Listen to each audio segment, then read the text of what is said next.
Buenos días a todos. Gracias por estar aquí presente.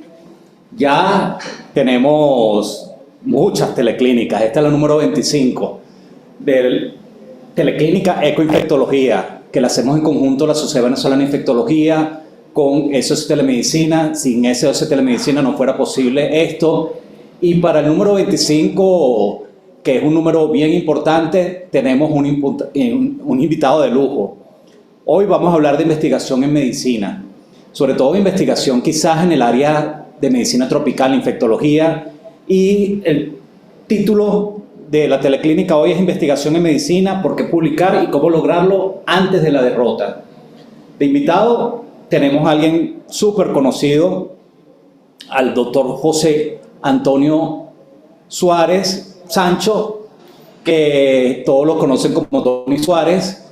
Tony es bien conocido en la Sociedad Venezolana de Infectología, fue expresidente de nuestra sociedad, prácticamente uno de los primeros, o si no mal recuerdo, el primer pediatra que llegó a ser presidente de la Sociedad Venezolana de Infectología, y fue su presidencia muy significativa, muy importante. Se lograron alto beneficio desde el punto de vista académico dentro de la Sociedad Venezolana de Infectología. Tony es un conferencista nato, un investigador nato, y les voy a hablar un poquito más de su currículum. Él es pediatra intensivista, infectólogo, es ex profesor de la Universidad Central de Venezuela, del Instituto de Medicina Tropical, y hoy en día se encuentra en Panamá. Él es investigador del CENACYT de Panamá, tiene el número el cual ustedes lo vieron, y él trabaja principalmente en el Instituto Gorgas del Estudio de la Salud, que es un instituto muy importante en el estudio de enfermedades tropicales e infecciosas, muy relevante desde el punto de vista latinoamericano en cuanto a su importancia y en su aspecto desde el punto de vista de investigación. Y él es investigador, que tiene número en ese sentido. También fue presidente de la Comisión de Medicina Tropical del Viajero. Él igualmente estuvo como coordinador del posgrado en infectología en el Hospital de Niños, y es miembro honorario de la Comisión de Medicina Tropical de ASIN, que es la Asociación Colombiana de Infectología. Igualmente es miembro de la Comisión de Medicina Tropical de la Sociedad Panameña de Infectología. Y desde el punto de vista de investigación, él tiene 18 estudios de investigación clínica, 121 presentaciones de trabajos libres, 11 capítulos de libros de medicina, 88 publicaciones nacionales e internacionales y 268 conferencias. Y yo he tenido el lujo de disfrutar muchas de sus conferencias, no todas por supuesto, pero realmente uno es fan del trabajo de Tony. Y quién mejor para hablar de investigación clínica, alguien que donde ha estado en el Hospital de Niños o en Medicina Tropical o ahorita en el Instituto Gorgas, es incansable desde el punto de vista de su trabajo, de su inquietud hacia el área de la investigación. Y muchos de nosotros que quizás le tenemos miedo a la investigación, podemos aprovechar de las recomendaciones, consejos y experiencia de Tony. Tony, bienvenido a esta teleclínica número 25. Gracias, Manuel. Un honor de verdad estar con ustedes. Voy a hablar un poco de los journals de autores. Voy a hablar qué importancia tiene una revista en la comunidad científica, cuál es la valoración que debe tener un investigador, cuáles son las fallas en comunes en investigación, y hablar un poquito en discusión con todos ustedes lo que yo pueda notar en cuestión científica. De algún modo han aumentado en el tiempo, ¿no? Pero estamos como el mapa ese que ustedes ven del derecho, donde las publicaciones aumentaron hasta el año 2019 en un 21%. Sin embargo, el 80% de los países donde estamos, prácticamente toda Latinoamérica incluido, tenemos solamente el 1% del PIB para invertir en investigación. Ya eso es un problema, porque uno tiene que ingeniársela a ver cómo puede sacar un paper cuando un investigador de países desarrollados tiene algo de presupuesto. Generalmente no tiene prácticamente muy poco presupuesto para investigar. Entre el 2014 y el 2018, el 30 países aumentaron su gasto en investigación. Y eso ya es un gran logro. Es decir, porque estábamos en 0,67 y lo subieron a 1, pero eso sigue siendo muy poco. Y a pesar de eso, no ve muchos de los estudios que se hacen en países en vías de desarrollo, para llamarlo de una forma bonita, son estudios que los norteamericanos en África, en Asia, en América, y se come de ese modo. La investigación que hacen el esfuerzo, gracias en el trabajo de campo. Cosa interesante. Esto es los países con un mejor nivel per cápita, están de la rayita hacia abajo, son los que tienen el peor nivel per cápita. Evidentemente, Burundi choca con $267 y Luxemburgo choca con 125.923. Y uno pensara que los más altos son necesariamente más publican, y necesariamente no es así, porque Estados Unidos, de alguna manera hábil, ellos publican con un porcentaje menor que lo que tiene Luxemburgo, y hay trabajos que salen de África de algún modo con un nivel bajo. Esta consideración hace pensar en la pregunta que nos deberíamos hacer. ¿Cuáles son los países que gastan en investigación? Los Estados Unidos, China, la Unión Europea se suma toda en un solo bloque, y Japón. O sea que estos son los 4 guerreros del el ejercicio en investigación clínica. Entonces, nosotros aquí en Latinoamérica estamos tratando de hacer tumbo para poder publicar. Luego, tenemos este problema, que hemos tenido unos grandes científicos que opinan, algunos de estos inclusive son médicos, pero opinan en políticas de salud y opinan en algunas consideraciones que pudieran ser de alta investigación, y ellos también dan su opinión.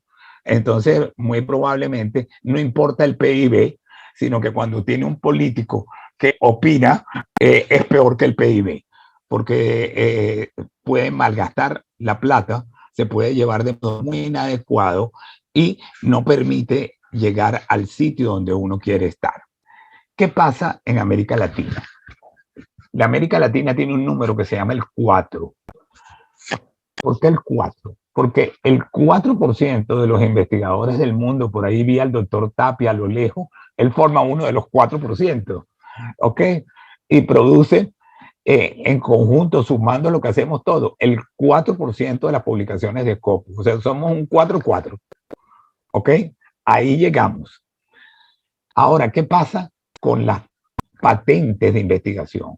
México, por ejemplo, país ahora con vías de izquierda, el 91% de sus investigadores son no residentes en el país. Es decir, que tiene investigaciones de patente, pero todos no son mexicanos.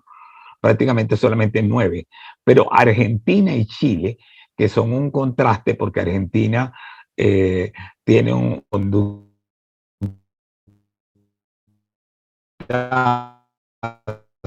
social distinta a lo que quiere hacer, son extranjeros. El país de América que tiene más publicaciones con coautores extranjeros es Nicaragua. El dato de Venezuela no lo tengo porque no aparece por ningún lado. Si tenemos investigadores extranjeros, aunque sea haciendo patentes en Venezuela, que eso sería interesante saberlo, porque eso lo único que te indica es que los papers o que los nuevos avances muchas veces vienen con un sello que es como los zapatos que decían Made in Corea, Made in China o Made in USA, aunque se hicieran en Panamá. Y esto también es importante.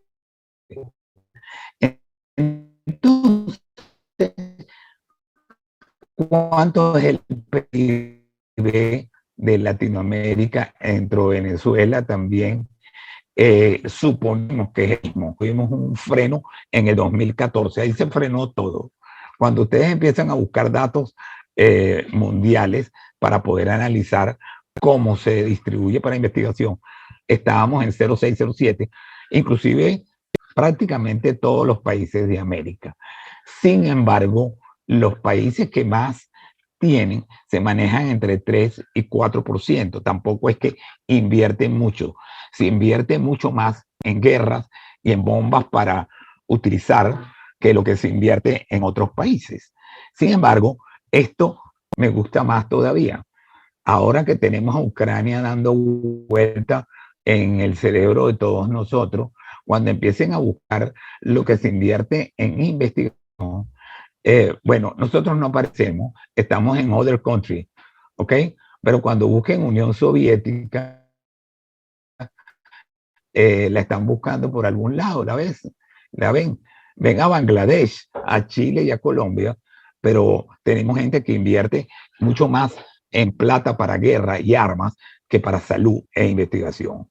Entonces, si nuestros aliados son guerreros, realmente nuestra salud está en jaque, porque probablemente lo que investigan no es óptimo. Yo cuando veo los Journal Club de infectología siempre me recuerdo de esta cosita redonda, cuando discutimos sobre vacunas.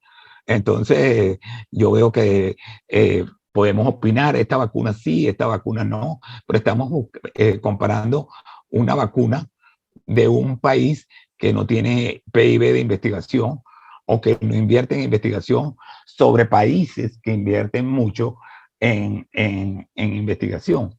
Y fíjense ustedes que el problema no es solamente si es de centro izquierda, si es de centro derecha o si está en el medio. Miren la China de algún modo sí se está preocupando por tratar de invertir en investigación. No sé si sabían este dato, pero este dato a mí me encanta porque cuando uno ve los PIB, uno puede saber cómo se viene y cómo se investiga. Bueno, esta es una fotico en la selva del Darién. Este es el director del instituto. Parece que en nuestro instituto todos somos del mismo tamaño, pero lo que ustedes ven atrás es un laboratorio de biología molecular montado en un contenedor donde hacemos PCR en tiempo real, donde hacemos film array y donde podemos determinar agentes patógenos de bioterrorismo en un espacio muy pequeño y en el medio de un ambiente selvático. ¿Esto por qué se lo pongo? Porque no importa que el país sea pequeño, sino cómo nosotros nos manejamos con algún presupuesto para manejar un contenedor donde podemos meter un laboratorio de investigación como este. Vamos a hablar un poco sobre las revistas científicas. ¿Y qué pasa con esto? Bueno, sobre revistas científicas tenemos esto. La lista Bell, ¿conocen la lista Bell? ¿Alguna vez oíste hablar algo de eso, Manuel? La lista Bell es un... ¿Sí o no? No. Ok. Este es un médico de Colorado que fue demandado porque él quería tener una lista para ayudar a los investigadores de que supieran cuáles son las publicaciones depredadoras. ¿Han oído hablar algo de publicaciones depredadoras?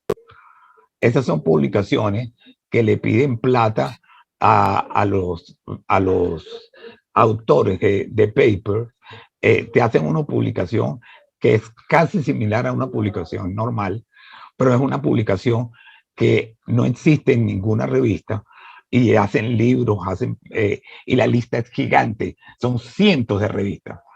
Sin embargo, Bell tuvo el error de que metió a la revista Frontier y la revista Frontier lo demandó. Pero debajo de cada journal hay que buscar si hay un coyote metido, porque a lo mejor a uno hace un gran esfuerzo por publicar un paper y está publicando en un depredador. Entonces, este es un artículo de BMC que te habla de las potenciales depredadoras, cuáles son su legitimidad. Y cuando ven la lista es larguísima. Entonces, lo primero que hay que hacer antes de publicar es saber si uno tiene un depredador frente suyo, porque esos son los que normalmente no hacen revisión por pares, son los que realmente te aceptan para publicar. muy rápidamente y realmente uno está metido en un problema. Entonces, ¿quiénes son los que caen en los depredadores? Normalmente hay muchos académicos que tienen poca experiencia en publicación y normalmente pueden ser engañados por editoriales depredadoras. Ellos pagaron por su artículo, están esperando su artículo, pero el 60% de estos artículos nunca reciben una cita en un periodo de 5 años de publicación. Entonces, cuando ustedes están haciendo un paper y ponen la referencia de Tony Suárez en X paper, revísenme, porque a lo mejor publiqué una depredadora y ustedes están utilizando una referencia no legítima. ¿Ok? Ese es el otro punto interesante. Revistas depredadoras. Entonces, cuando ustedes ven esto, este fue un paper que saqué un poco filosófico comparando el infierno de Dante con sus 9 círculos y el tránsito por el Darién. ¿Qué buscarían ustedes para saber inicialmente si este paper es un depredador o no? Manuel, aquí estamos para aprender. O si no, No Héctor, el sé, que quiera. estamos escuchándote, pero evidentemente si no te cobraron para publicar es uno de los elementos, ¿no? Bueno, sí me cobraron. Lo que hay es que buscar es esto, Manuel. Si yo tengo un DOI de ese paper, y si ese DOI lo tienes, tú te vas y te metes en Google y escribes este mismo DOI. Y si aparece el mismo paper, probablemente no es un paper depredador. ¿Ok? Esta cosa tan sencilla te puede resolver el problema. Porque ellos ahora copian hasta los DOI. ¿Ok? Entonces tú copias este DOI y aparece un paper de el riñón nefrótico de no sé qué broma. El tipo no es el mismo. O sea, los tipos utilizaron mi DOI y le pusieron en otro. Entonces, lo primero que hay que hacer cada vez que uno busca una referencia es buscar el paper original. ¿Ok? Y del paper original buscan el DOI. Como uno muchas veces no tiene esto a la mano, el paper completo, normalmente en la revista te dan la primera parte y te dan el DOI. Entonces, solamente buscando el DOI y googleándolo, tú puedes saber si corresponde o no corresponde. Si no corresponde, probablemente hay algo problemático. Uno lo puede también buscar por Google Scholar y lo ve. Ahí vieron algo que dice adhiera a Mendeley. Y esto también es interesante. Cuando los papers se citan, tú tienes ahí 3 cosas. Uno dice, adhiere a Mendeley, comparta o el site de cómo tú lo debes referir. El Mendeley y el Zotero son 2 buscadores de referencia que te ordenan para poder tener la bibliografía que tú vayas a utilizar en tu paper, que esté ordenada, y ellos también están preparados para capturar si el paper es un depredador o no. Mendeley no te mete paper depredadores, ni Zotero te mete paper depredadores. Estos son de universidades. Entonces, cuando ustedes trabajen, siempre es bueno tener un Mendeley, eso se baja libre, y el Zotero inclusive se te mete en el Word, y tú lo puedes tener en el Word de tu máquina, y tú subes el paper a Zotero. Si te lo rebota, ya tú dices, oye, este está mal, aquí algo pasa con este paper. A veces hay que hacer como está mi querida esposa aquí trabajando en el Darién con los migrantes, mirar y preguntar. Y eso es lo mejor que hay que hacer. Ok, nosotros trabajamos por muchos años en equipo y seguimos trabajando juntos. Ella se escapa de la industria para venir a trabajar también en investigación, y esto a veces lo hacemos los fines de semana. Pero aquí estamos discutiendo, cuando estén haciendo un paper, trabajen en equipo. No trabajen solo, porque así se ayudan y las cosas salen mejor. ¿Cómo saber que una revista tiene impacto en la comunidad científica? Esta es la segunda cosa importante. ¿Hay algunos indicadores para medir la calidad de producción? Sí los hay. Hay algunos que son mejores, otros son peores. Este es el que le encanta a dos infectólogos discutiendo. Le encanta hablar del impact factor, ¿ok? De la revista. Normalmente el impact factor de una revista, mire la repercusión que ella ha tenido como una revista de buena documentación a través de las citaciones que ella tiene. Sin embargo, no necesariamente el impact factor es el único, porque no todas las revistas te lo dan. Por ejemplo, hay una revista que yo les aconsejo a ustedes que la noten, se llama Curious. Curious es una revista gratuita, está en el National Library of Medicine, que es el PubMed, y Curious está aceptada desde el 2010 como revista del National Library of Medicine, y la hace el grupo de Stanford. Ellos no usan Impact Factor, ellos usan una cosa que se llama EQ, que ellos mismos lo inventaron, y son unos profesores de Stanford que son unos guerreros que han logrado de tener una revista online, así como Héctor mantiene su Vitae, ellos mantienen su revista Curious. Es gratuita, lo cual dice que todo el mundo puede publicar, y ya los latinoamericanos están publicando ahí. Yo tengo algunas cositas ahí. Cuando no tengo plata para publicar, lo meto por Curious, ¿ok?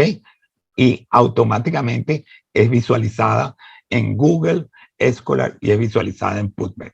Entonces, el impact factor ayuda, pero no es lo único. Después está esto que tiene cada vez más valor, que es los cuartiles. Cuando ustedes ven una revista como New England Journal of Medicine, evidentemente ese no es un cuartil 4, ¿no? Eso es un cuartil 1. Pero con un cuartil 1, para publicar, quebramos a cualquier universidad latinoamericana, porque un paper puede costar $6,000 meterlo ahí. Entonces, ahí tenemos que aplicar una cosa que es interesante. Manuel está escribiendo desde Venezuela un super paper porque descubrió algo espectacular. Lo manda a New England, a Lancet o a Journal Infection Disease y le pide al editor un waiver. Un waiver es decir, mira, yo soy un pela, realmente vengo de un país en crisis y condéneme en el precio. Yo aplico los waivers, ¿ok? Lo que pasa es que ahora viviendo en Panamá me dan menos waiver, pero antes como venezolano conseguía un waiver más fácilmente. Esto no lo puedo decir en otro ambiente, pero en este ambiente puedo decir que es una realidad que no es lo mismo el presupuesto que tiene un profesor americano que lo que tiene un profesor venezolano. Y pedir un waiver no es deshonesto. En África se hace para pedir ayuda, para publicar algo que pueda tener interés. Las revistas que tienen cuartil 1 están en el 25% de las mejores revistas del mundo. Y las revistas que son cuartil 4 son revistas que están en el 75% al 100% de las revistas que están y hay algunas que ni siquiera están en cuartil 4. En Latinoamérica, solamente Brasil tiene algunas revistas cuartil 2 y cuartil 3. En Hispanoamérica, incluyendo España, muy pocas revistas son cuartil 1. No hay cuartil 1 en español. Y solamente hay un cuartil 2 en la América, que es chilena, que es la revista chilena de pediatría, que es del año 1930 y se mantiene con un cuartil 2. El CJR, que es cuando uno habla de CIMAGO, la revista tiene CIMAGO, bueno, entonces uno busca lo que es el CIMAGO Journal Rank. Yo esta conferencia, si la necesitan, yo se las doy después para que la usen, para que la utilicen, para que la tengan como, y si la van a tener en YouTube también la pueden manejar. Entonces, CIMAGO tiene indicadores para la revista y ella, por ejemplo, en este caso, utiliza el grupo de investigaciones del Consejo de Investigaciones Científicas de la Universidad de Granada, el Carlos III de Madrid y la Universidad Alcalá de Henares. Que la gente pregunta, ¿esa universidad es buena? La Universidad de Alcalá de Henares. Bueno, la Universidad de Alcalá de Henares es la responsable de hacer los exámenes del MIR y la que hace prácticamente todos los textos y la orientación para que el examen del MIR ocurra. Entonces, las revistas que tienen CJR en el área de investigación van a verse cuál es su calidad, cuál es su reputación y cuál es el impacto directo que tiene publicar en una revista de esta. Por eso es importante que las revistas que tienen un buen CJR vale más que una revista que tiene un bajo CJR. Entonces, ya ven que el impact factor no es una sola cosa, sino que también dice, oye, llegó el doctor Tapia, estoy usando con el permiso del profesor Tapia que está ahí, pero que lo vi cuando estaba prendido, me dice, no tenemos esta con tan buen impact factor, pero tenemos esta que tiene un CJR más o menos bueno y podemos trabajar con ella. Índice de inmediatez. Bueno, el índice de inmediatez es sumamente importante porque valora con qué tiempo se cita un artículo de una revista y la frecuencia con que son citados en un mismo año. Cuando Zika ocurrió, habían solamente entre el año 1947, que fue el primer paper de Zika en Kampala, que lo hizo la Fundación Rockefeller, hasta el año 2013, solamente 57 papers. Cuando empezó la epidemia de Zika, empezó a haber un número importante de revistas y en 2 meses habían casi como 2.300 papers. ¿Qué hicieron ellos? El índice de inmediatez, porque cuando hay inmediatez, todo lo publican. Entonces, ¿qué debe saber uno? Que aunque el índice de inmediatez es bueno, pasa lo que está pasando ahorita con COVID. ¿Ok? El COVID tiene índice de inmediatez. Cualquier cosa que veamos es COVID. Entonces tiene un índice de inmediatez muy alto. ¿Qué problema tiene esto? Que cuando nosotros utilizamos el índice de inmediatez para publicar, los editores que están hambrientos de publicaciones ponen revistas paper con índice de inmediatez rápidos, pero también cuando tú vayas a analizar a futuro, tienes que saber si esa revista publicó con índice de inmediatez estos papers, porque probablemente no necesariamente todo lo que vieron es verdad. Esto queda claro, ¿verdad? Así que por eso cuando ustedes hablan de infodermia y los veo discutiendo el paper, que sí, que si no, lo que están viendo son revistas que todas están trabajando con índice de inmediatez para tratar de ser el puntero en la materia. Esto se calcula de ese modo, dividiendo el número de citas que recibe un artículo en una revista publicada en un año. Cuando ustedes se fijan ahorita, probablemente un infectólogo que se esté formando en los últimos 3 años, ¿de qué va a saber? De VIH y de COVID.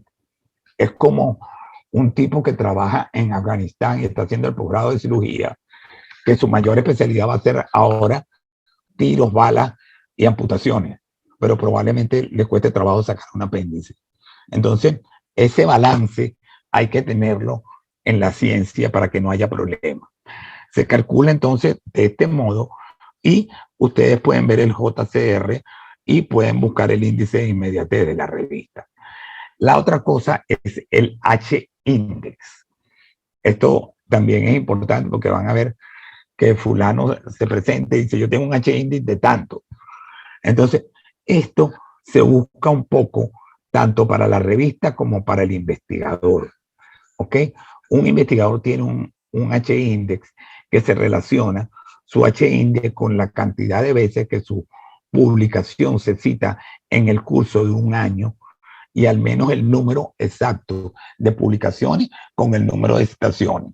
Eso quiere decir que si, por ejemplo, Manuel Figuera tiene un H-index de 40, significa que 40 veces lo han citado en sus 40 publicaciones, al menos.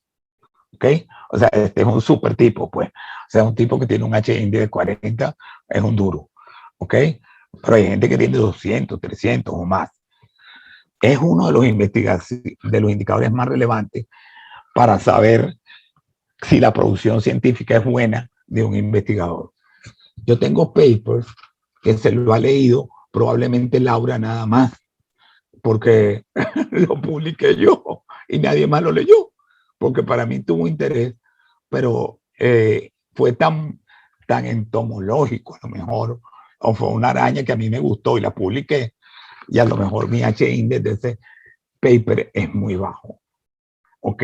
Entonces me compensa otro que tenga 2120, porque este sí le gustó, pero eso no importa, porque si hay un paper que te gustó, porque a Manuel le gustó una bacteria multiresistente que vio en tal sitio, él la publica, porque a lo mejor hay otro loco en otro lado del continente que le interesa la que publicó Manuel. Entonces la leyó Manuel y él, ¿ok?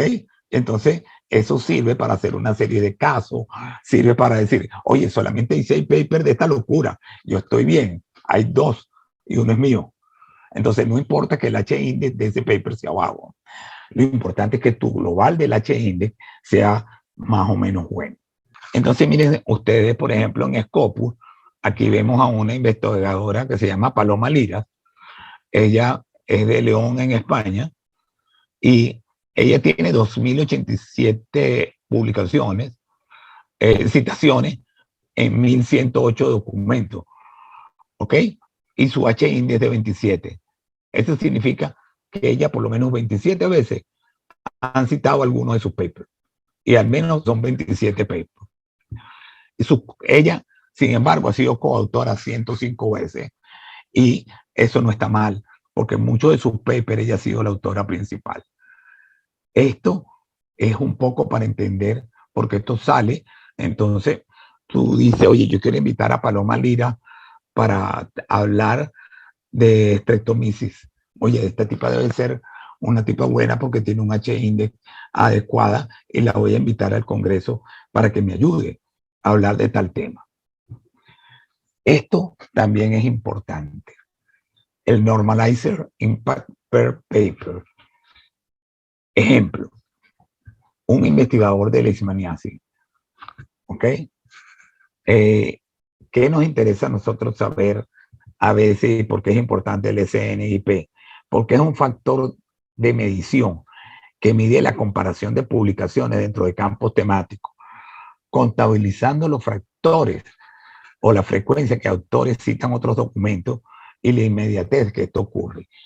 Entonces, ¿qué quiere decir eso? Que si yo hago un paper de Leishmania y Nancy Sarabia se lo lee, o se lo lee Jaime Torres, o se lo lee el doctor Serpa, o se lo lee alguien que está trabajando con Leishmania, probablemente tiene más interés de que lo que yo estoy haciendo, realmente le estoy metiendo el ojo a la molécula, ahí como se ve en el microscopio, y estoy tratando de hacer un paper más dirigido a un grupo de gente que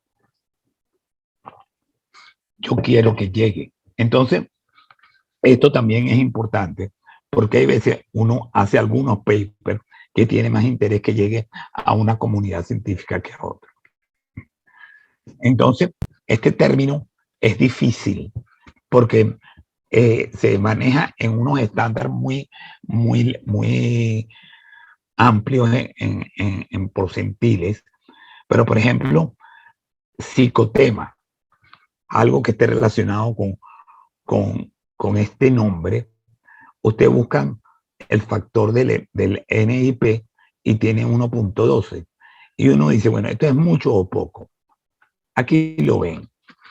Normalmente se mantiene desde el 0 al 2.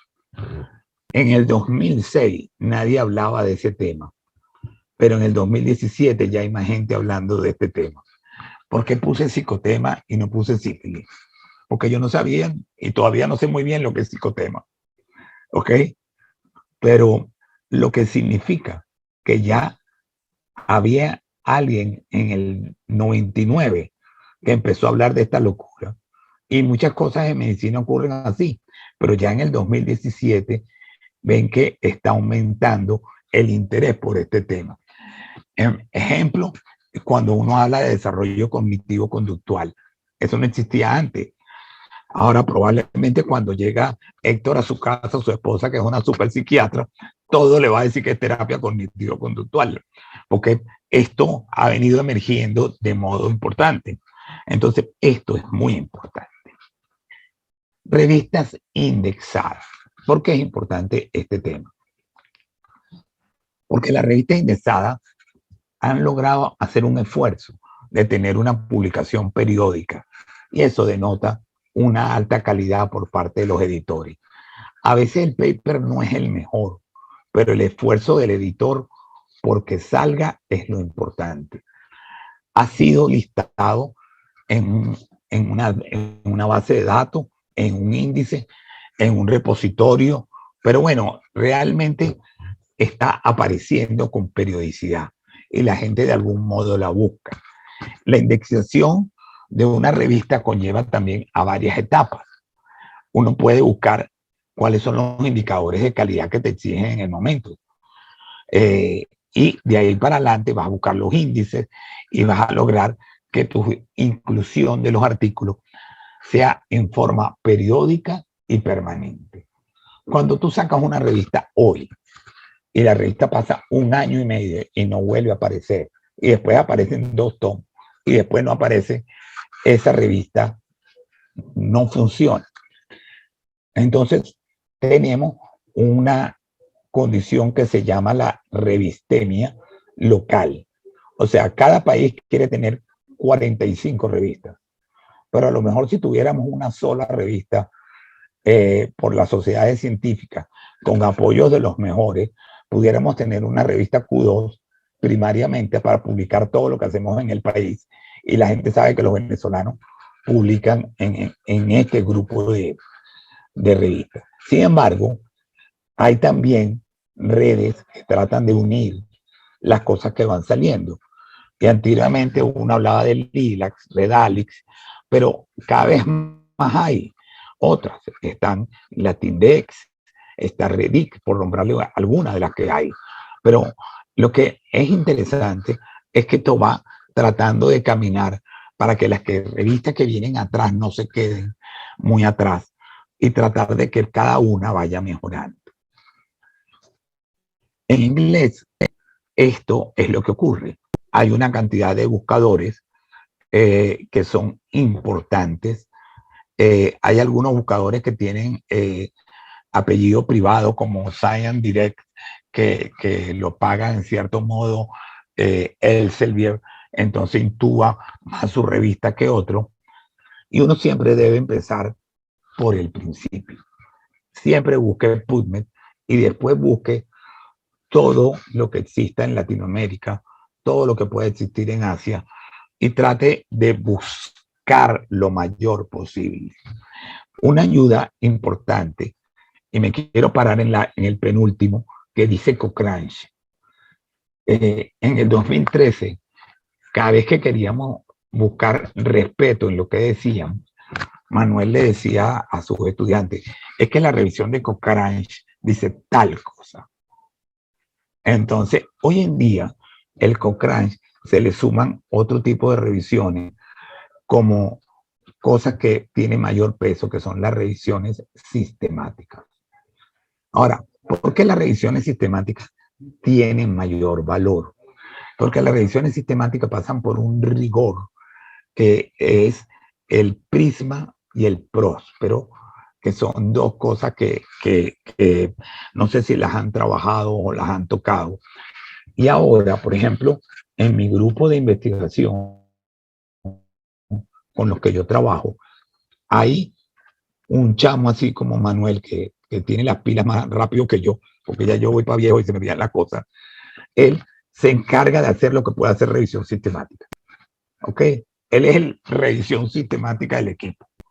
Porque la revisión sistemática tiene 27 links que tú tienes que llenar. ¿Ok? Que solo escriban Prisma y escriban Próspero después para que hagan el ejercicio y lo vean. Y después que ustedes lo ven, lo primero que van a ver dice, esta revisión sistemática de estas palabras claves que a mí se me ocurrió. Oye, Tony, está pelado, eso que está escribiendo. Hay 14 revisiones sistemáticas de eso. Entonces, plum, rebotado, eso no sirve. Entonces ya ahí yo no puedo entrar. Luego, si es una cosa completamente inédita, esa revisión sistemática, me van a dar un número y me van a dar un código. Y yo tengo que cumplir absolutamente todo para que la revisión sistemática llegue a un buen término. Entonces, cuando ustedes leen una revisión sistemática ahorita, lo que están leyendo es un paper que pasó por un tremendo filtro. Y eso yo quiero que también lo tengan en cuenta, porque es una de las cosas que yo creo que vale la pena tener en cuenta. ¿A dónde van la mayoría de los papers? Bueno, hay que buscar los bases de datos donde se acumulan. Yo le puse las que en primer lugar deberíamos trabajar, ¿ok? Aparte de usar el PubMed, nosotros, por ejemplo, trabajamos mucho con Scopus, porque Scopus incluye la evaluación de Chimago, y ahí ustedes ven que está el Lilacs, está Latindex, está Dialnex, pero cuando uno hace una revisión, no es un solo buscador, hay que trabajar en todos los buscadores. De paso les digo que nosotros en el Gorga tenemos en la página de Gorga todos los papers desde el año 1930 hasta hoy. Es decir, que si quieren tener lo que han hecho desde que estaban los americanos estudiando medicina tropical hasta ahorita, está en la página y está también gratuito para buscarlo. Hay papers que son fotocopiados, pero son con estas características. Entonces, esta es una manera de encontrar el journal, pero esta es un poco la manera intubada, porque esto es un buscador de Excelsior. Yo prefiero tratar de buscarlo por mi cuenta. Entonces, esta es una de mis salidas de campo. Cada uno de los que está ahí tiene una responsabilidad en investigación y es importante. Yo, como ustedes saben, ahora trabajo más en monte que en hospitales, pues, pero aquí todos vamos con alguna asignación y en cada una de estas mochilas pues va un cuaderno o va una tablet para poder traspolar lo que después vamos a tratar de entender. Ahora, ¿cómo se valoran las publicaciones? Este es un punto interesante que se llama el Journal Citation Report.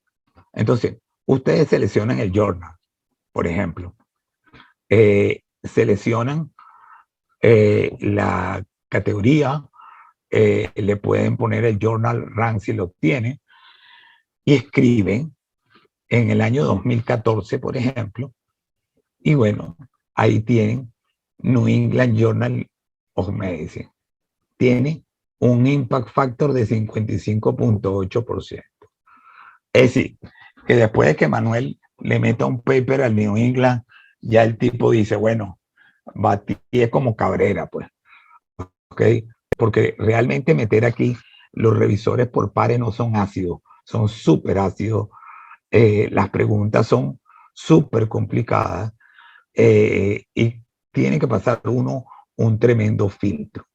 Pero del New England para abajo, hay cantidades que están en 45, impact factor en 41, y esto vale la pena conocerlo para y decir, oye, mi paper no es para New England. Yo sé que mi paper es para una revista de un impact factor de 3.8. Voy a meterlo ahí, que de repente puede tener valor. En el Journal Citation Report hay 80 países representados hasta el momento. En el año pasado habían 11.600 journals. Ahora, este año, estos últimos 2 años, ha habido un incremento. Esto es bueno, sí, es muy bueno. Ahí está Héctor batallando. Oye, no, ¿cuántos años Héctor no tiene con Vitae? ¿Ok? Y aquí lo que significa es tener la persistencia para llegar algún día a decir, yo quiero hacer un JCR con mi revista. Y he pasado por todos los caminos. Aquí ven lo que le hablaba yo de los Q1. Entonces, por ejemplo, yo esperaría que la revisión, por ejemplo, de New England Journal of Medicine, cuando me valoren en cuartiles, debería ser la primera. Sonaría lógico, ¿verdad, Manuel? Dice, oye, si tienes tanto de impact factor, eso sería lo lógico. Pero miren, es una revista de cáncer la que tiene el mejor Q1. Y después de esa, una revista gratuita que todos nosotros lo usamos, que es Morbidity Mortality Weekly Report. Oye, ¿qué infectólogo no usa el Morbidity Mortality Weekly Report? Todos. Y mírenla, es el segundo Q1. Entonces, nosotros estamos leyendo Q1, ¿ok? Aunque no lo sabemos, cuando se pare Manuel y haga una disertación y diga que él leyó en Morbidity Mortality Weekly Report tal cosa, nosotros no debemos decir, no, ese es Morbidity Mortality Weekly Report, bueno, una revista gringa, no, ese es un Q1. Es un Q1 y ha pasado el rigor por cuartiles de Chimago, ¿ok? Entonces, por aquí estamos nosotros, la memoria del Instituto Osvaldo Cruz. Miren el CJR que tiene, ¿ok? Vean los cuartiles. Voy a publicar, yo digo, me voy para un Q1. Yo tengo varias en Q1, pero no todas. Tengo Q2 y tengo Q3. Trato de meter en 4, sino cuando quiero ayudar al país. Entonces, de todas las publicaciones que hago por año, trato como investigador local, de meter en Q4 alguna de las de aquí para que vaya subiendo y pueda entrar. Pero prácticamente casi nadie lo quiere hacer. Y eso hace que entonces las revistas latinoamericanas les cueste mucho trabajo. Pero bueno, esto es un poco lo que hay en revistas, ¿no? Vean, por ejemplo, la revista Infectious. La revista Infectious es un Q3. ¿Vale la pena publicar nosotros los venezolanos en Q3? Sí, yo digo que sí. Porque aunque tiene un citation, o sea, aunque tenga un journal report de 0.16, ustedes ven que viene en avance. Y cuando ven la revista, que ven ahí, oye, ya se está citando más por documento. Ah, que tiene un H-índice de 6, algún día tendrá 10, algún día tendrá 20, pero viene subiendo. ¿La ven? Entonces, mientras queramos decidir, esta revista cuesta $50 la publicación. Entonces, $50 entre 7 autores, creo que se puede pagar, ¿verdad?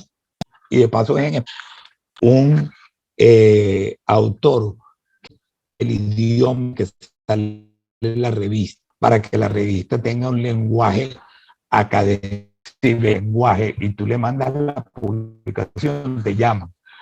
Y si usted me paga, no es que te acomodan el paper tiene unos correctores. Son gente que se dedican solamente a escribir. Y si viene de Latinoamérica, le cobran $60.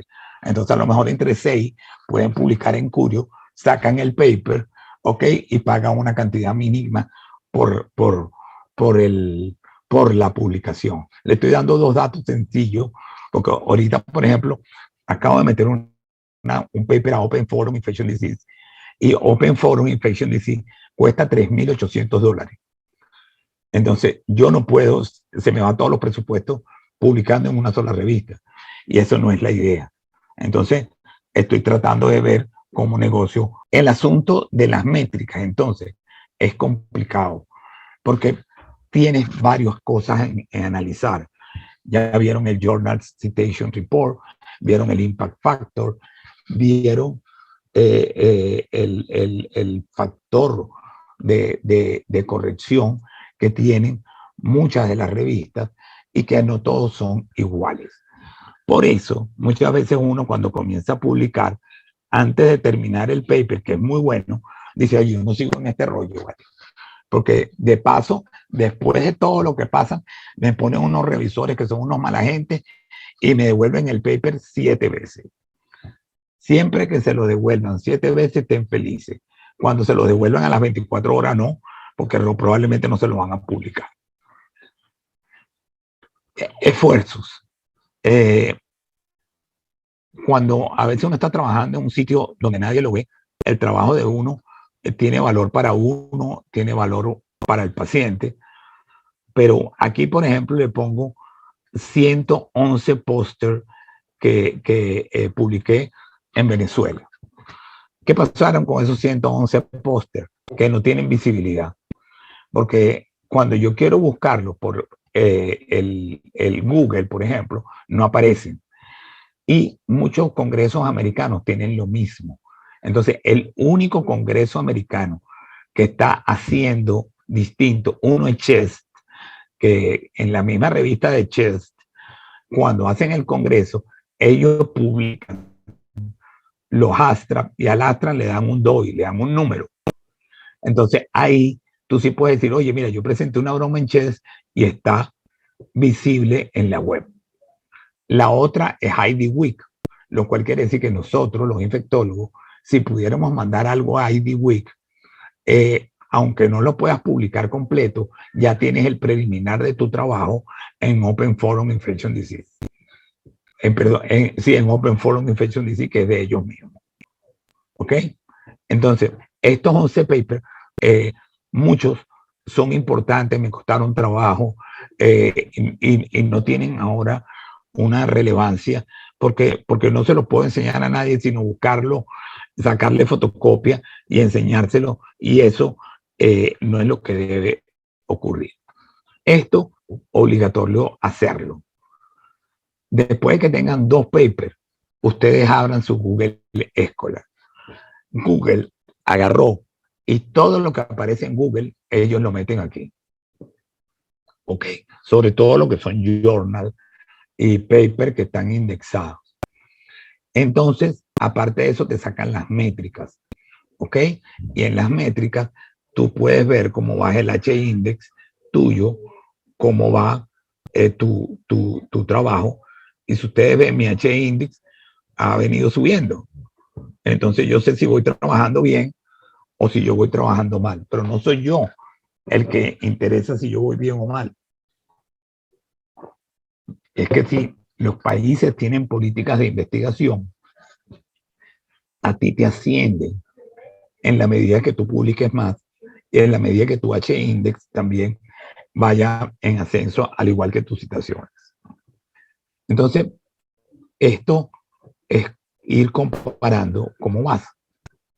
Este que ha sido muy famoso, yo no lo uso tanto porque no se usa para concursos, pero es fácil de abrir y yo les aconsejo que abran primero ResearchGate antes de Google Scholar, porque ResearchGate permite que tú montes alguna de las cosas que tú has hecho. ¿Ok? Y esto permite que Venezuela sea visualizada. Te dan el número de publicaciones, cuánto es tu score, te dan tu H-index, no el de la revista, sino el tuyo, y te dicen cómo vas tú en los miembros del ResearchGate. Aquí yo estoy en 90, lo cual quiere decir que me estoy portando bien, y porque eso te dice hacia dónde tú estás, hacia el rango del 100% de los investigadores, o si tu score va hacia abajo. Y este tipo de cosas también son importantes para poder tú ser visualizado en tu trabajo. La otra cosa es el ORCID. El ORCID es como la cédula de identidad tuya, y cada vez más en todos los papers van a ver una cosita redonda que dice ORCID ID. Entonces, este lo tengo yo que realimentar, porque tengo como 6 meses que no lo realimento, pero cuando yo lo pongo de una vez en el paper, ya él se realimenta solo. Entonces, él, por ejemplo, tiene 44 publicaciones metidas y hay más que deberían entrar. Pero si la publicación no es categorizada como una publicación de relevancia, o si no te la metí. Entonces, este es el otro buscador o servidor de relevancia para el investigador. ¿Cuáles son las fallas más comunes en investigación? Bueno, yo me quiero ir para el Amazonas, nunca he ido para el Amazonas.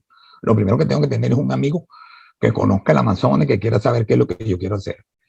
Este es un amigo mío que es un indígena en Verá, de la comarca en Verá, del Darién, hijo de un cacique, tiene un muy buen nivel porque es investigador en estadística. Es el primer en Verá graduado en la Universidad de Panamá. Y ahí está con el mapa explicándome una cantidad de cosas de lo que yo, esto fue hace 3 años, pero me senté con él en una reunión y estuvimos hablando del mapa y entendiéndome por dónde me iba a meter, qué era lo mejor, porque él conoce la zona y todavía cuando voy me lo llevo, porque me ayuda y él es el mejor investigador de campo que tú puedes tener. Pero en un hospital es igual.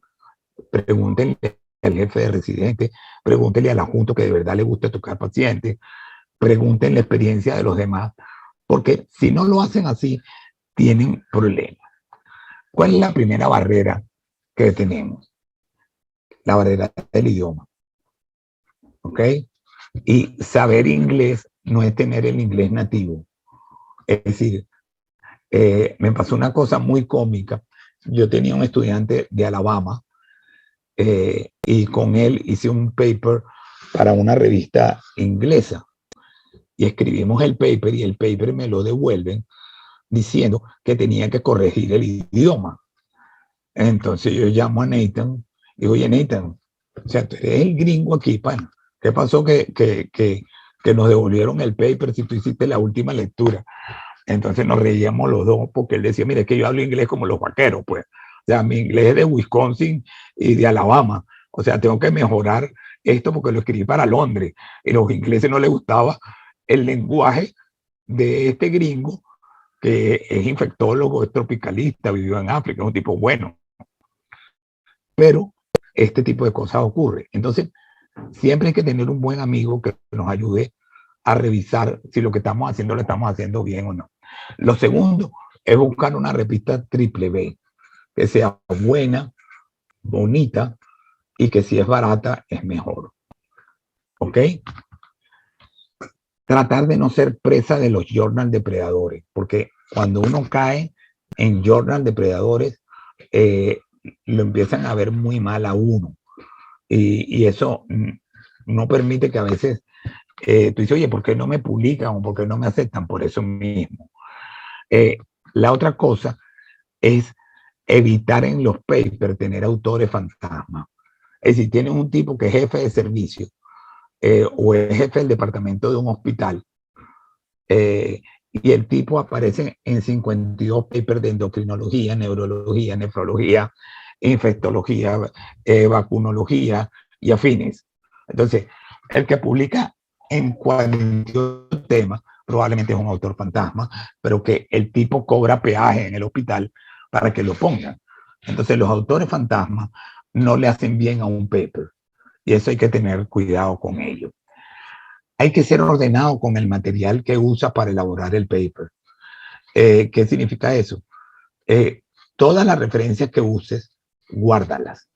Guárdalas en un archivo o guárdalas en el Zotero o guárdalas en el Mendeley, pero guárdalas, porque el revisor te va a preguntar sobre las referencias que usaste y tienes que saber dónde las metiste.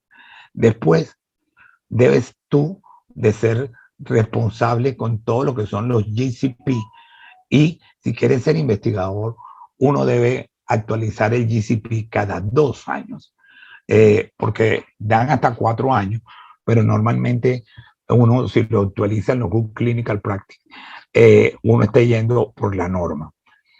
Debes someter el paper a revisiones que sean por pares y tienes que estar preparado a que te devuelvan el paper. O sea, uno mandó el paper, yo tengo ahorita 3 trabajos de parto, tengo 3 rodando, esperando que estos 3 vengan y me digan, sí, no, sí me gusta, no me gusta. Pero bueno, si me lo devuelven, no me alboroto. La otra cosa, antes de hacer el paper, hay que definir bien quién es el autor, quién es el corresponding autor y quiénes son los coautores. Porque sucede que a lo mejor el autor, que es el que se preocupa por leer, por diseñar, por ir al principio, ir al final. No fue el que hizo el manuscrito, pero revisó todo. Y el interno de pregrado dice que el autor principal es él, porque él fue el que lo escribió. Y el que escribe un manuscrito no necesariamente es el autor del manuscrito.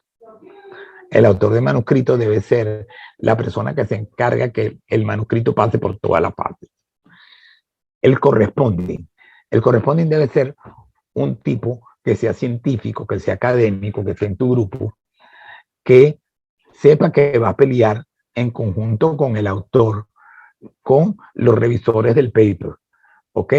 Y hay posibilidades de que tú utilices una figura que se llama co-corresponding. Por ejemplo, un ejemplo sencillo es que vamos a hacer un trabajo de VIH con Chagas. Yo no tengo duda de llamar a Manuel para que Manuel responda lo de VIH y yo puedo hacer el correspondiente de Chagas, porque entre los dos podemos responder mejor. Entonces la figura de un co-corresponding puede utilizarse. Hay que aceptar trabajar en equipo. A veces tú ves un paper con un solo autor y tú tienes como que miedo de cómo ese tipo logró hacer todo. Aprender a escribir proyectos es muy importante. Y eso, hay cantidad de plantillas, y eso es interesante, Manuel, que se haga como ejercicio. Hay plantillas del CDC, del NIH, de la OPS, que vienen prehechas para tú escribir el grant. Entonces tú escribes tu grant y haces el ejercicio. Y así uno busca plata de afuera para poder probablemente hacer alguna investigación. Las fallas, hay un poco de puntos suspensivos más que pudiéramos dejarlos para la discusión. Y este es el instituto donde yo trabajo. Se llama la Universidad Bolivariana de las Américas. Así se hizo el nombre cuando en los años 20 se hizo esta estructura. Solamente Panamá puso la sede, puso la plata y nadie más puso la plata para esta universidad. Entonces los norteamericanos hicieron un convenio con el gobierno de la época y tomaron esta estructura, y aquí es donde yo trabajo. La estructura es súper vieja. Atrás están los laboratorios. Tenemos un bioterio con 480 monos autos donde trabajamos con malaria, y yo estoy un poquito más abajo a la izquierda en el nombre de un laboratorio que se llama Carl Johnson, que fue uno de los norteamericanos que más trabajó en campo y selva. Y bueno, como cosa curiosa, cuando yo llegué, no tenían cómo contratarme, y logré poder utilizar el cargo que tenía Carl Johnson, porque era el único cargo que quedaba y que nunca más se usó. Así que tuve esa suerte de poder entrar aquí. Entonces, este era un poco lo que yo quería hablarle sobre este tema. Espero que haya sido de entendimiento, y si quieren hacer alguna pregunta, me encantaría. Excelente, Tony. Oye, muy orientador en la visión del investigador, y quizás en esa misma visión del investigador, para los que somos principalmente lectores, entonces desde el punto de vista de abogados del diablo, pareciera que a veces los investigadores trabajan más con el ego que con el espíritu de investigación. No sé, es como si fuera una competencia de tengo tantas publicaciones en tantas revistas, y a veces se pierde el interés principal o el objetivo principal de la investigación, que es descubrir nuevos conocimientos o de alguna manera reafirmar o corroborar conocimientos ya establecidos pero en otros lugares. Entonces, ¿qué opinión tienes al respecto? Creo que esa es una opinión completamente lógica, que la veas, porque ciertamente hay muchos investigadores que solamente trabajan con el ego, y cuando tú empiezas a ver, tienen multilíneas de investigación, eh, y esto, la gran culpa la tiene el método de cómo son evaluados los investigadores para poder recibir algún tipo de ayuda económica. ¿Ok? Te lo digo porque es completamente público. El sistema de investigación de Panamá concibe que yo tenga un fondo mensual para publicar, ¿ok? Y yo en 2 años he logrado duplicar la investigación porque he tenido más presupuesto para investigar. Pero lo que uno debe hacer es no perder sus líneas de trabajo, trabajar en lo que tú ves que es para el país. Yo trabajo solamente para la parte de tropical o para lo que tenga que relación con el contexto. Hay veces que tú ves a alguien que está estudiando, no sé, cúrcuma, eh, para el tratamiento de la malaria, cuando probablemente hay 18.000 investigadores con una droga de última generación trabajando en malaria y se gasta $100.000 trabajando con cúrcuma, cuando no hay estudios de evidencia que la cúrcuma funcione en malaria. Esto no se debe hacer. La otra cosa es que tu pregunta me vale para que ustedes vean que muchos de los estudios que yo hago son básicamente clínicos y clínicos epidemiológicos. Hay muchos investigadores en Latinoamérica que quieren hacer estudios de biología molecular porque consiguieron que poniéndole amidorona a un ratón con Chaga, al ratón se le mejoraba la cardiomiopatía, pero todos los ratones que daban hipotiroideo, porque ya eso se comprobó que era así.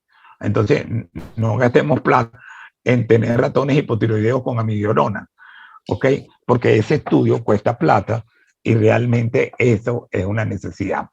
Es muy difícil ser investigador de ciencias básicas en Latinoamérica, porque cuando tienen un laboratorio pequeño ellos tienen que competir con unos super laboratorios que tienen muchísima plata para investigar. A mí me pasó, por ejemplo, nosotros trabajamos con la vacuna de Zika, que tú dirías, esa investigación es buena. Sí, fue muy buena. Trabajamos con la vacuna de Zika, reclutamos un montón de pacientes. Ese fue un estudio de NIH, nosotros no lo pagamos. Y al final del estudio llegó una comunicación de Anthony Fauci que decía que nos felicitaba a todos por haber trabajado en el estudio, que la vacuna de Zika serviría para unas próximas vacunas virales, pero que en este momento no tenía indicación de continuar la investigación. ¿Cuánta plata se gastó en ese estudio? ¿Cuánta plata se gastó en los centros que se abrieron? ¿Cuánto fue el gasto global? Y la vacuna no se usó. Entonces, hay que tener cuidado con lo del ego, pero sí hay que tener algo que propulse a que el investigador arranque. Y te voy a explicar por qué. Datos de centros de sitios de investigación, que en Venezuela los debe haber y lo hay en los otros países también. Cada año se abre el llamado a investigador a médicos en Panamá. ¿Ok? Los médicos solamente son el 5% de los investigadores en Panamá. El 95% son investigadores de ciencias básicas. ¿Ok? Eso ya es un problema, porque la investigación médica es baja, que entran con un incentivo básico para investigar y un incentivo para sus gastos propios. De estos que entran como investigador, el 50% deserta a los 3 años y el 50% que queda, solamente un 5% sube a 2. Entonces eso quiere decir que una vez que ya yo estoy agarrando un poquito, ya yo no me preocupo por investigar más. Y eso no puede ser, tienes que buscar algún incentivo para que lo que publiques sea país y que el país tenga el salir del 4-4-4. Ahora, de que hay yo y ego, sí los hay. Hay luchas campales entre investigadores que no se hablan, porque, pero lo existía en Venezuela. Yo tengo un paper de histoplasmosis que lo publicó Héctor en Vitae, y al año siguiente lo publicaron el mismo paper la mitad de la gente que estuvo conmigo en el grupo de microbiología. Entonces, lo único que cambiaron el índice de autores, pero el que hice el estudio fui yo. Entonces, ¿cuál es la realidad ahí? Lo mismo. O sea, es el manejo del ego. Entonces, la única diferencia es que allá, si esto tú lo haces y no hay leyes de investigación, nadie es penado. ¿Ok? Entonces, tú tienes un paper con 2 autores, el mismo paper. Y eso es algo que no leí porque era muy complicado, que es el plagio, ¿ok? Que es otra cosa, porque por eso que te hablé es para no caer en la derrota, ¿no? Los de uno en la universidad y copian exactamente lo que dice el paper A y lo montan en su paper y el investigador lo ve, el revisor lo ve, te considera que eres un plagiador y el paper va para afuera. Es así. Fíjate que la mayor dificultad que tenemos en Latinoamérica, y quizás no tanto tú que estás en Panamá, sino en Venezuela, definitivamente es que quien quiere investigar muchas veces está solo y no tiene el soporte económico ni siquiera para hacer la investigación o mucho menos para publicarla en una revista como las que tú estabas diciendo. De hecho, John Ozenkopf, que es médico internista infectólogo, actualmente miembro de la Sociedad Venezolana de Infectología y está en Arabia Saudita y trabajó muchos años contigo en medicina tropical, él escribe que lo complicado es cuando el tiempo para investigación es muy limitado por la carga asistencial, sobre todo para los clínicos no investigadores. Y bueno, manda saludos. ¿Cómo estimular en general la investigación de los que tenemos una carga asistencial o un trabajo clínico tan importante? Eso es una gran pregunta de John, mándale saludo de regreso. Este era mi compañero de guerra y un gran aliado. Manuel, la realidad es que yo ahora estoy solamente dedicado a investigar, ¿ok? Ser clínico, ver pacientes y poder investigar es muy difícil. Entonces, hay veces uno tiene que sincerarse y decir, oye, mira, yo soy un muy buen clínico y lo hago muy bien y estoy salvando pacientes. Yo veo solamente los pacientes complicados del hospital que me llaman y voy y los veo un ratico y regreso. Que yo estoy obligado a tener 40 horas de investigación semanal y el resto del tiempo si puedo ir a ver que si acaso un paciente en el hospital, un investigador clínico que tenga que llevar la carga clínica que ustedes llevan en privado y hospital es muy difícil. Muy, pero muy difícil. Y uno tiene que sincerarse con esto. Lo que más se puede hacer es tener una escuela de pequeños investigadores, que son los que se llaman semilleros de investigadores, donde buscar el alumno que quiera formarse en esto y este alumno tratar de hacer paralelismo para hacer pequeños papers y entonces tú en tu momento determinado de actividad dedicas estas actividades docentes a sacar un pequeño paper con ellos e ir mejorando la publicación, porque es muy difícil publicar haciendo las dos cosas a la vez. Yo no hago privado. Es que parte del problema en Venezuela. De hecho, si aquí hubiera mayor estímulo para la investigación y sobre todo a nivel universitario, muchos profesionales de salud se quedarían simplemente en las universidades ejerciendo sus actividades docentes, asistenciales y adicionalmente de investigación, pero no hay manera de sobrevivir solo de educación universitaria y lamentablemente eso ha llevado a que se busque alternativas de ingresos económicos mejores en privado, ¿no? Cosa que es muy distinto. Muchas personas que están en otros países no entienden cómo en Venezuela se trabaja en más de 2 o 3 o 4 sitios simplemente para mantenerse desde el punto de vista económico, y eso es un revés. Quería de algún modo, porque cuando tú dices todo esto, a veces uno dice, wow, y nosotros en la Sociedad Venezolana de Infectología que tenemos un boletín que se llama el Boletín Venezolano de Infectología, que ya tiene múltiples años, está indexado en LILACS, estamos considerando agregarlo también en Cielo, está en la plataforma o el repositorio Saber UCB y no cobramos en absoluto por su publicación y consideramos que tenemos publicación de calidad, la cual hemos mejorado, hemos recibido incluso asesoría de parte de la Organización Panamericana de Salud, de una de sus editoras que es venezolana. Y adicionalmente hemos recibido mucho apoyo y tenemos hoy en día revisión por pares, tenemos DOI en nuestras publicaciones a partir de este año y estamos empezando a exigir ORCID y distintos elementos para mejorar nuestra revista, pero uno diría, mira, si vemos al respecto no podemos competir con Infectio, que es la revista de la Asociación Colombiana de Infectología, porque, bueno, en Colombia definitivamente el apoyo que tienen en investigación y de las empresas farmacéuticas a distintos niveles es impresionante. Pero en Venezuela hacíamos muy buena investigación y todavía se sigue haciendo investigación con esfuerzo. ¿Será que condenamos la revista y la cerramos o buscamos mejorarlo? ¿Cómo hacemos? En lo absoluto, todo lo contrario.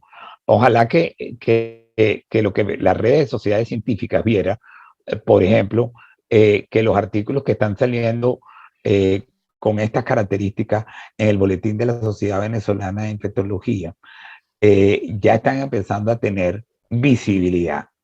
Entonces, ese es el primer aspecto importante. Eso que tú acabas de decir, o sea, que tú puedes hablar de cielo, que tú estás buscando de que entre en un ORCI, que estás buscando tu visibilidad.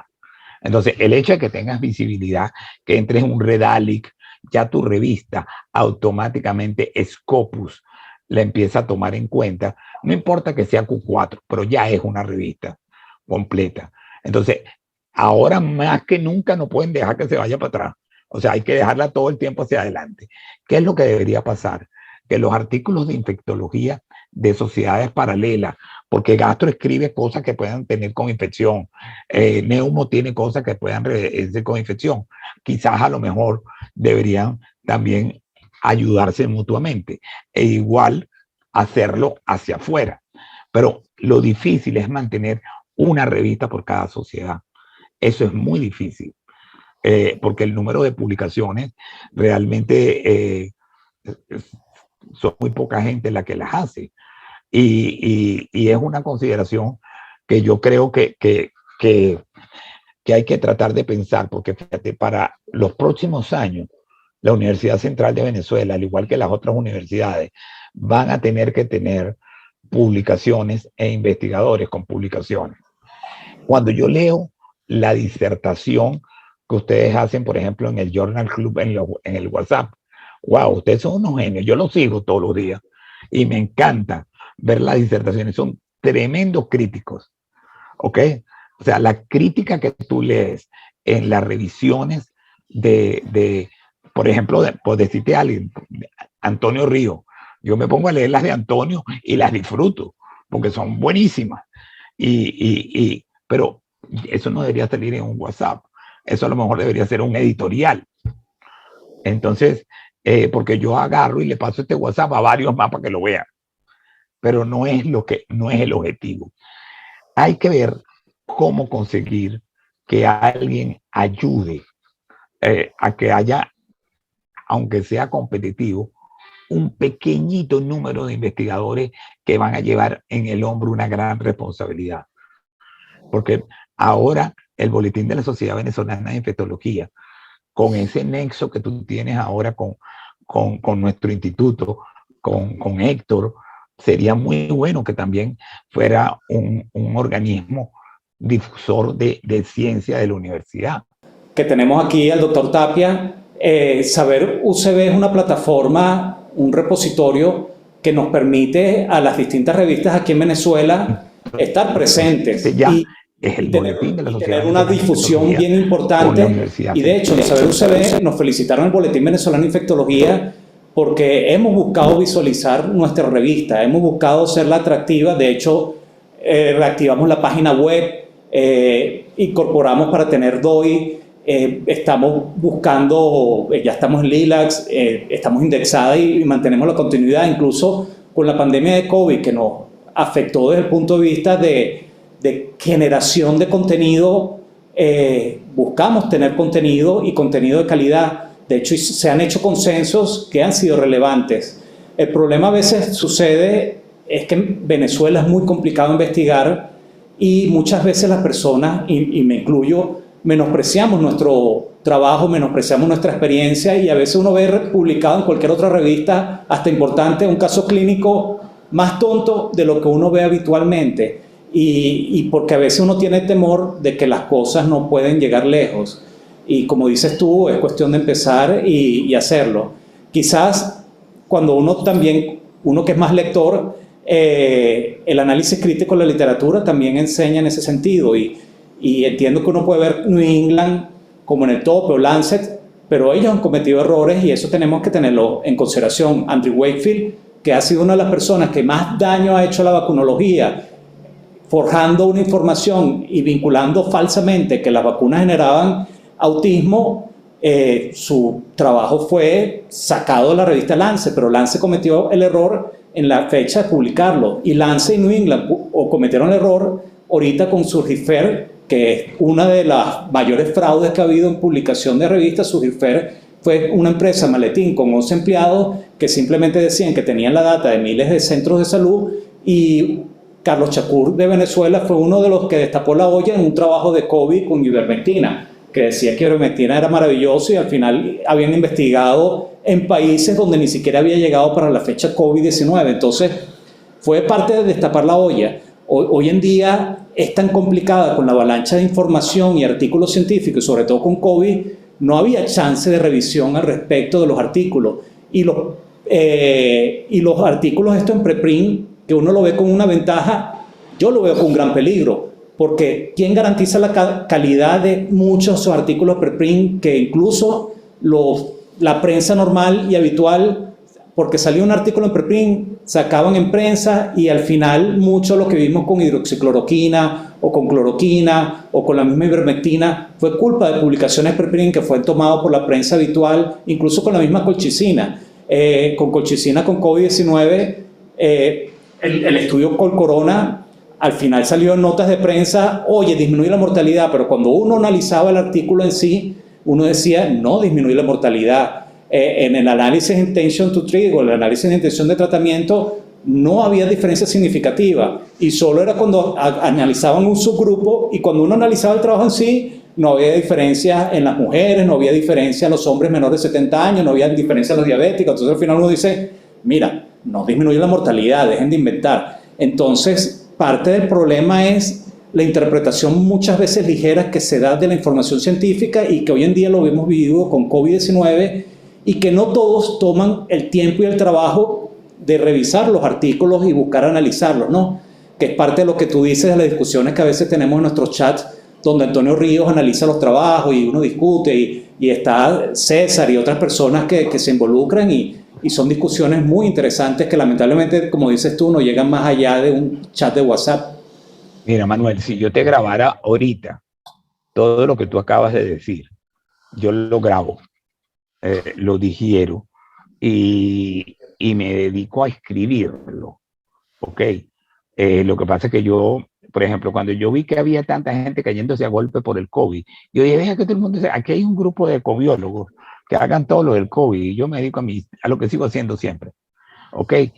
Tengo algunas cosas en COVID, por ejemplo, un caso de Chagas, o un caso de malaria con COVID, pero lo mío, ¿ok? Porque lo que tú dices, el COVID ha permitido para poder dar una clase de lo que no se debe hacer en publicaciones. Pero eso que, mira como tú referencias los artículos, le pones el punto y coma. O sea, tú estás haciendo el paper, estás haciendo una carta al editor de lo que ha pasado mal en COVID en palabras. ¿Ok? Entonces, eso le encantaría oírlo a otra gente. Tenemos que empezar por ese sistema. Por eso, por entender que ustedes sí son valiosos, y que ustedes, yo sí los admiro. Los admiro porque son unos valientes, ¿ok? Porque trabajar con la garra y hackean a cualquier broma, tienen todos los papers, tienen todos los journals, tienen todo, no sé cómo hacen, no tienen, no tienen, pero eso ha ocurrido en los países que han tenido dictadura y que han tenido crisis, resuelven. Ahora, esta fase es una fase que necesita gente como tú y gente como todo ese grupo que tienen, que está Enrique Blanco, que fue el primero que me enseñó a mí a escribir un manuscrito, que es mi maestro y mi compadre. Enrique, yo lo admiro muchísimo porque fue con el primero que hizo un trabajo internacional. Lo pone en cintura, pero si no escribieran tanto en el WhatsApp, que pierden muchas horas de WhatsApp tiempo, ¿ok? Y le escribieran en un documento, wow, ustedes tendrían tremenda revista de críticos, porque son unos excelentes críticos. No sé si tú grábate un día y ponte a oír lo que estás diciendo. Tú pudieras hacer, ustedes están invitando a gente a hacer podcast de los Estados Unidos, a un podcast tuyo, porque ustedes son demasiado buenos. Y son buenos porque el esfuerzo los ha llevado a hacerlo. Y lo que acabas de decir ahorita es la pura verdad, yo no lo pudiera decir mejor. Ahora, si tú no lo comentas y yo termino ahorita a las 10 de la mañana y le digo a un estudiante, oye, el presidente de la Sociedad de Infectología se tiró un speech del problema del COVID y las publicaciones, me va a decir, ¿dónde lo leo? Así que que el trabajo es arduo, has hecho muchísimas cosas en la sociedad, todavía te quedan un bastante más.